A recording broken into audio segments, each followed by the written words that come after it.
Kreisler, and welcome back to Community Storytelling Season 2. I'm so proud of that. Linda Lester, Lester Square, thank you so much for sponsoring us.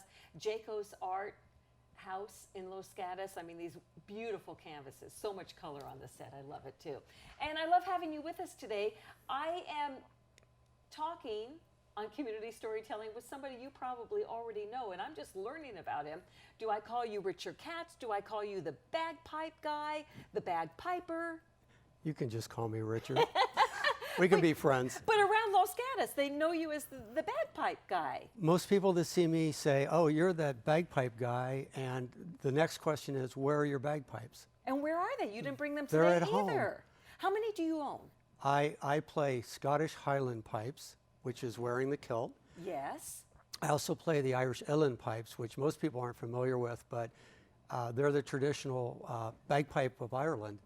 Really? Yeah. And they're totally different. Are they made different? Do they Totally sound different? different. They sound different. The Scottish pipes you blow into, and you've seen them, they lay on your shoulder. Sure. The Irish pipes you sit down and you dress pretty much like I'm dressed, and you pump air with a bellows under this arm and the bags under this arm. How and they lay heavy across. are they? Highland pipes are about 10 pounds, depending if they have silver. Mine have silver on them, so they're quite heavy. So you have the good ones. I got a very special made set in 1990 over in Leith, Edinburgh by my friend Alistair St. Clair, best pipe maker in the world. Can I ask how much a set of bagpipes costs?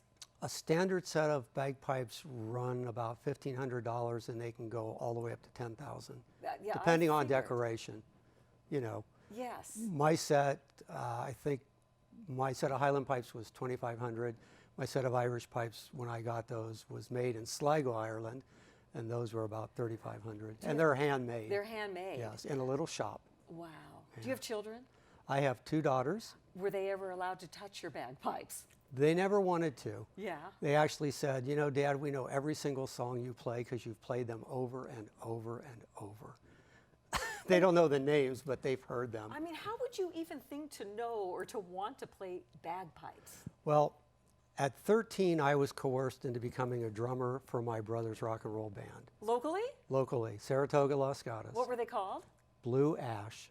Blue Ash. We Blue gotta say Ash. that carefully. Blue Ash because I grew up in Blue Ash, Ohio, which is a suburb of Cincinnati.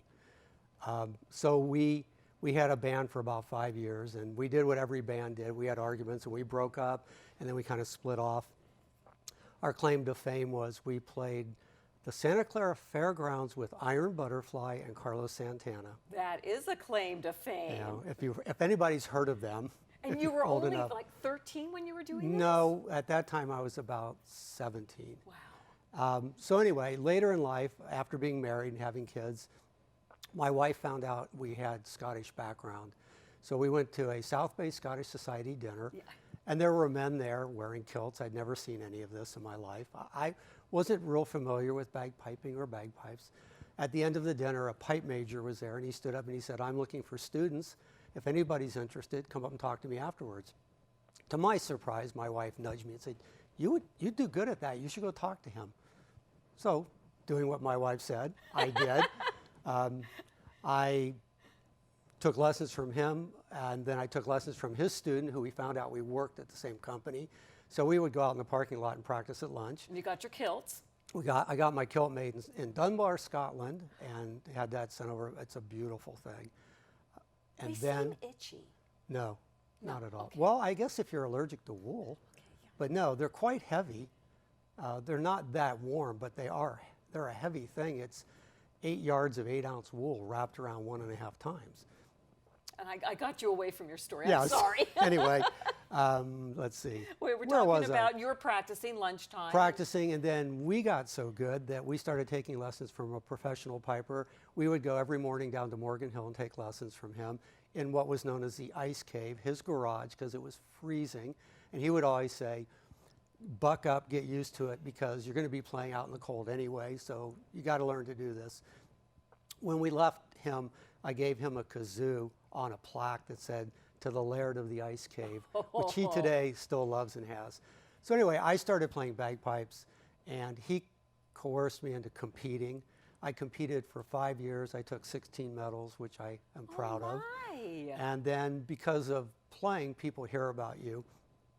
Started doing lots of weddings. Weddings were the first thing, and then funerals and memorials and parties and concerts and recordings and the whole gamut. Now, I wouldn't really think of a bagpipe at a wedding. I would think of maybe my daughter, when she got married at the Mission in Carmel, there was a harpist.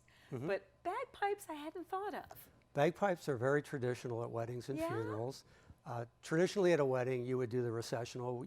After they announce husband and wife, you start up and you march them out of the church. And speaking of the Carmel Mission, I have done a wedding there. Yeah. Santa Clara Mission, I do a lot of weddings there because my teacher works at Santa Clara University. Wow. So it's been a fun ride. I've played with some very famous bands. I did a concert with the Marin Symphony Orchestra. We did the music from the movie Brave. Wow. So I had 2 weeks to learn the score, which was frightening. I've also played 4 times with the Chieftains from Ireland, Davie Symphony Hall, the Marin Symphony Center, and the best was I played at the Mountain Winery. And that was beautiful. And what about, you know, the guy at the Ritz-Carlton? I don't know if it's the same guy all the time in Half Moon Bay. Right. Because you were talking about being out in the cold and wearing this heavy kilt. And Yeah. that's my favorite reason to go there. When the Ritz-Carlton opened in Half Moon Bay, I got a phone call, and they were looking for a piper. No. And they hired me, and I played there. I was the Ritz-Carlton Piper for the first month of their opening. So what year was that? Oh my gosh, I don't even know when they opened. It was probably 2005, Because I'm wondering if I 2007? ever saw you and didn't realize it. Might have. Yeah. Of course, it was so misty and I cold. know, you couldn't see anyway. So after about a month of playing there, just the driving on the weekend, 2 days, and the cold, and it was really bitter cold there, I just was kind of done with it. Yeah. So they got another piper, and they still have a piper. So where do you play in Los Gatos with the bagpipe? Well, I used to play at CB Hannigan's all the time. Johnny and Chris were really great patrons for me. They not only hired me to play there all the time for all kinds of events, especially St. Patrick's Week. I played a solid week there. But they also were good about getting me gigs with other patrons. Were you there on their final day? Because you should have been. I was there their final night. Good. I played outside and inside. Oh. And very emotional for me that I they're gone. bet. So sad. Do the police ever use you for any reason? I am the official piper for the Los Gatos Monte Sereno Police. And what's your job? My job is as a volunteer. I don't get paid, mind you. My job is to play for them for any event that they have that they want a piper. I've only done one funeral for them, but I play Taste of Los Gatos for the Police Foundation. I play the Policeman Ball every year, and any other event that they want. I also am the official piper for the town of Los Gatos, and I play for all the chamber events as far as ribbon cuttings, any love event, it. any art event or community event downtown. I had no idea it was such an important instrument to this town. Well, I'm glad it is. And you, I think you're more important than the instrument. But you're going to play the banjo for us in a little bit. Right. So where does the banjo come into all this? So the Banjo Story is my father was musically inclined but never professional. And he played harmonica, spoons, tinkled a little bit on the piano. And I grew up with that. He was always fiddling with some instrument. Shortly before he died in 2014, he was given a banjo. I don't know why, but he was, and I was excited that he had it, so when I would go to visit him, I would tune it up and try to diddle around with it, and I didn't really know what I was doing because I'm a drummer and a woodwind player. I don't play strings. I didn't play strings.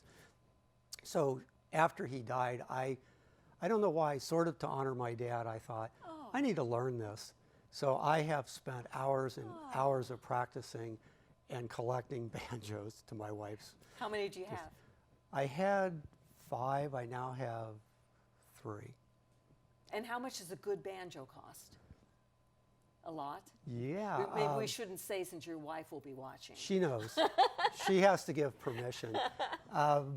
Banjos, you know, they can run the gamut, I but bet. a decent banjo is going to cost you about $2,500 and up. Really? Yeah. Wow. Yeah, they're exciting. The banjo I'm going to play today is my most expensive instrument. It's also really famous, and I'll talk about that a little later, the fame of this instrument. But I just started learning banjo, sort of honor my dad, and I became obsessed with it. and I started buying books and research and doing a lot of lessons on YouTube. I haven't had a formal lesson, so I'm You self-taught. taught yourself. I Oh, I did. can't wait to hear you. Yeah, so, and I Right. play every Thursday night down at Terry Hope's Coffee Roasting Company. And I'll either play banjo or the Irish pipes, and I also play Irish whistles. Every Thursday night? Every Thursday night from 7 to 9:30. I'm Come on coming down. I'm coming down. I It gotta really see that. is such a family fun event, and the musicians there have all become family now. We all know each other, bet, I and you bet. get a reoccurring group of people showing up. What did you do before you became the town musician? My whole life, I actually still have framed my art award from the first grade from my hometown of Cincinnati, Ohio. But I moved here when I was 7 with my folks because my dad got a job at Lockheed. Let's see. So what was your career? So I have a Bachelor of Science degree in graphic design from San Oh. Jose State with an illustration concentration. Go Spartans, I'm one of you. My daughter's graduated from there with honors. Fabulous. When I graduated, I was awarded an internship in San Francisco in an advertising studio. From there, I wanted to work for Sunset Magazine, but they weren't hiring. But they said, you know, Hallmark Cards is going to be in Oakland interviewing. No. You should try to get in for an interview. And they were interviewing college kids, and I was already out of college a year. So I finagled my way in. Because I keep them in business, you know. I'm their number one customer. Yeah, my wife is too. All She's a right. Hallmark Crown member.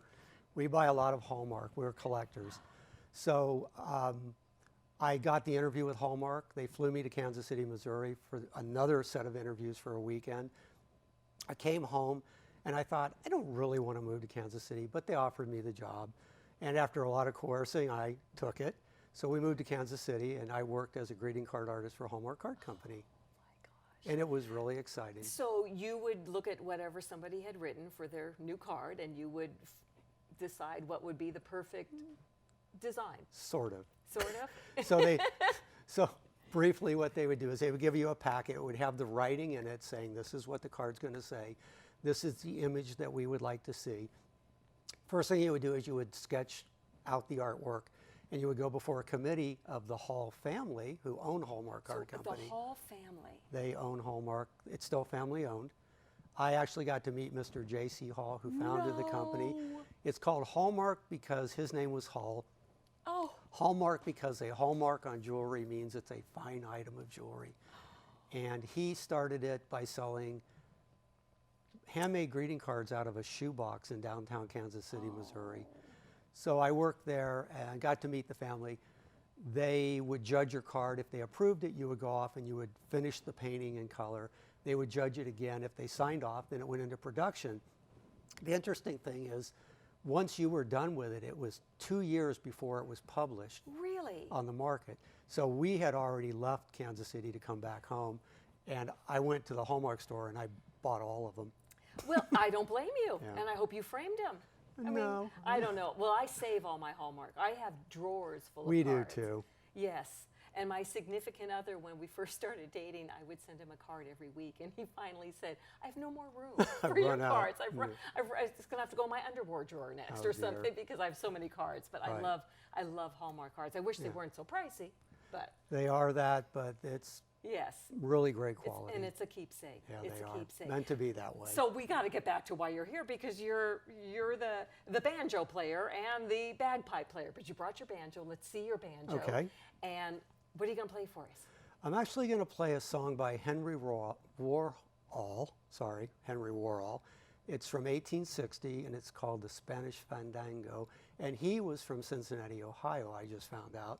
So kind of hometown tune. It was a parlor tune played for ladies in the parlor. Well, the stage is yours. Thank you.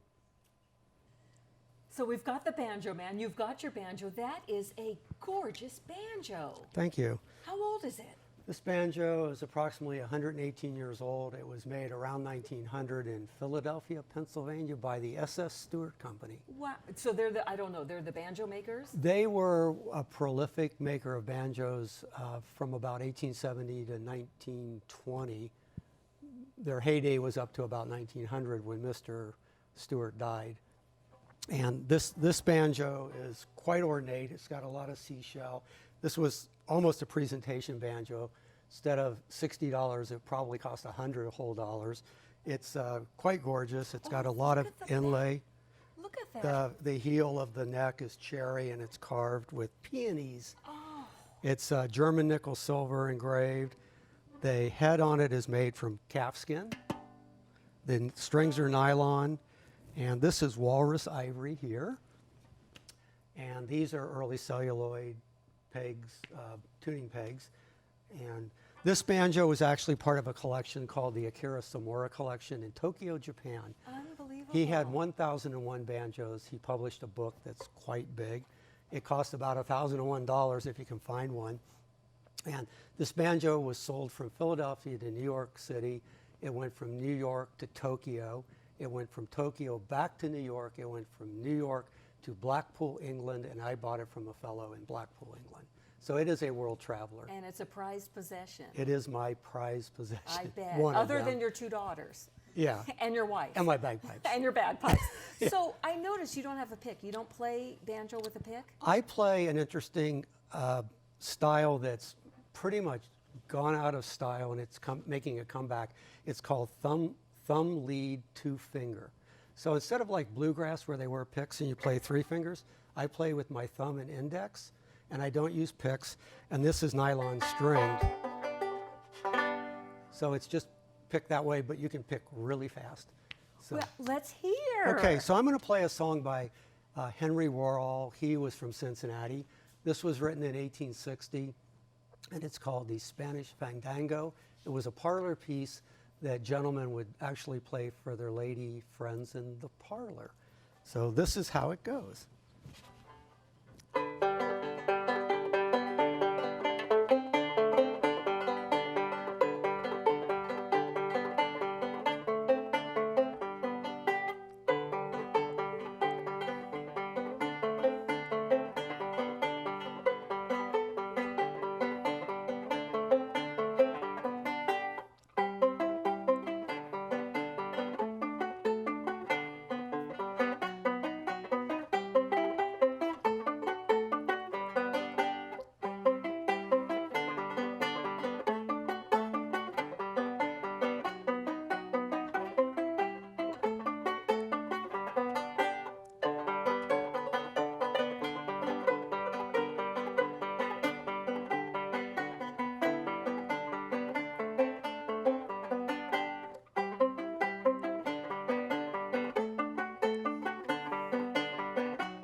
That is fabulous. And Thank then you. they were all smitten. That's all they needed was to hear that banjo. Hopefully you got a date out of that. And that does sound like a parlor song. I can visualize it. It's a nice, pretty song. You are delightful. Thank you. Thanks for having me. Oh my God, I will be there Thursday night at Terry Hope's place. Yeah, I'll You be ever there play this the banjo Thursday. or the bagpipes? I'll probably bring the banjo this week. That is great. It's really, to me, this is very relaxing to play. Typically, not so much in front of a TV, but yeah, it's relaxing. I play out on my porch, and I meet lots of neighborhood people who stop to listen, and it's just been a good community thing for me. You were such a joy. Thank you for having me. Thank you so much. Thank you. Community storytelling at its finest. How many stories did we just get from Richard Katz? So, do you have some? I bet you do. It's easy to nominate yourself or nominate a bestie, whatever. KCAT.org. Love to have you sitting in Richard's chair sometime. That would be wonderful. Thanks for being with us on Community Storytelling at KCAT TV 15.